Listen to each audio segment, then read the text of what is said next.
Muito bem, estamos de volta. Seja bem-vinda, seja bem-vindo novamente a mais uma demonstração. E nesta aula vamos aprender a diferença entre as funções soma, soma-se e soma-sis. É muito comum quem está estudando, então um profissional do Excel, confundir essas funções por causa da semelhança dos nomes, tá? Então a gente vai analisar aqui em que cenário você deve utilizar cada uma dessas funções. Começando aqui com a função soma, né?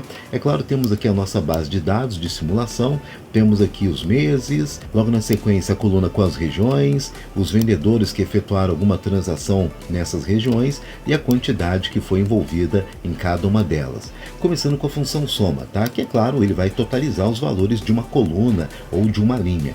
Basta acionar a função soma, ou existe a tecla de atalho Alt igual.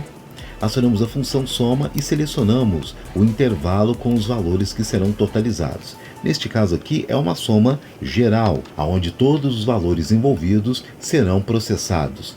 Neste segundo cenário aqui, encontramos já um indicador diferente, onde a soma deve ser efetuada somente para o vendedor Paulo. Então temos aqui uma relação de vendedores, qualquer outro vendedor deve ser ignorado pelo Excel, porque nesta análise a gente quer totalizar os valores vendidos pelo profissional Paulo. Então para isso a função soma ela não vai alcançar o nosso objetivo.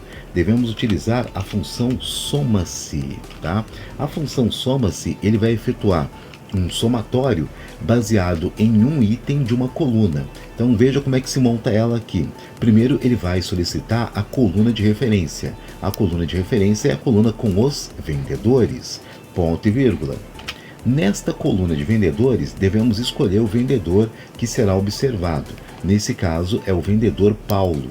Eu posso clicar ou escrever entre aspas, ponto e vírgula. Na sequência, ele pergunta onde está a coluna com os valores que serão processados. Os valores numéricos estão na coluna de quantidade.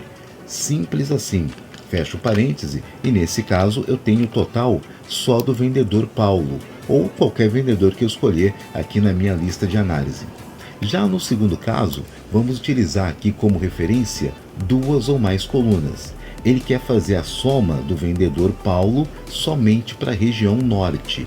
Se o Paulo interagir com outra região, ele vai ignorar.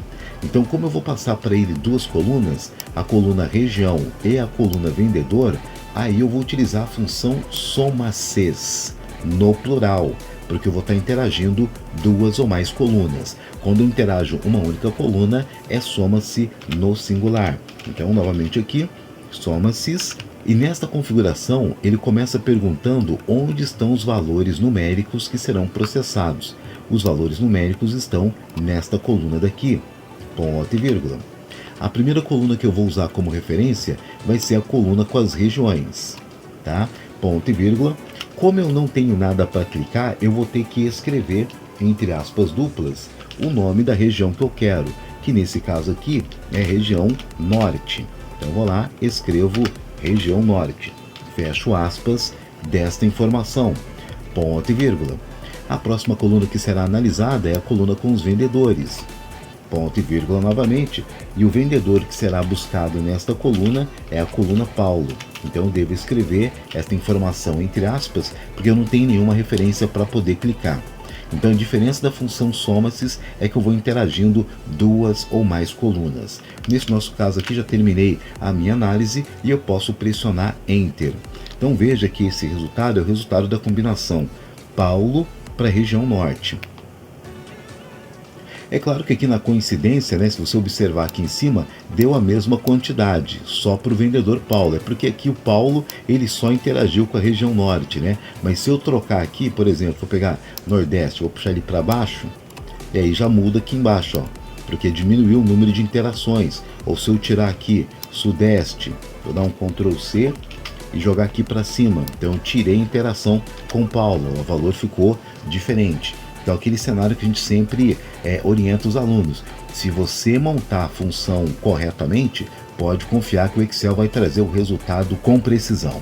Então agora com você, pratique estas manobras e aqui em cima temos mais vídeos com truques e macetes interessantes a respeito do Microsoft Excel. Obrigado pela atenção e até a próxima aula.